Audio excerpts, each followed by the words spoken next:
各位好啊！今日我哋唔講食，淨係講一樣嘢，點樣爆燈咁樣健康。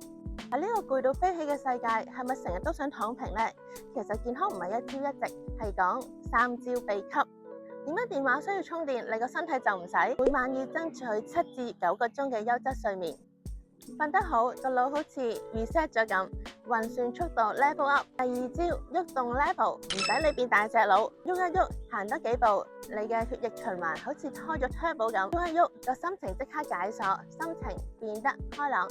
第3招，放空 level，你個腦係咪成日都 overload？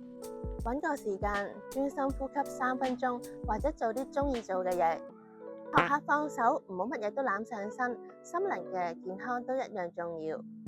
記住，健康係你最重要嘅裝備 ，invest 喺自己嘅身上，你會發現你超勁。記得 subscribe 同埋 share，下次見啦 ，keep it。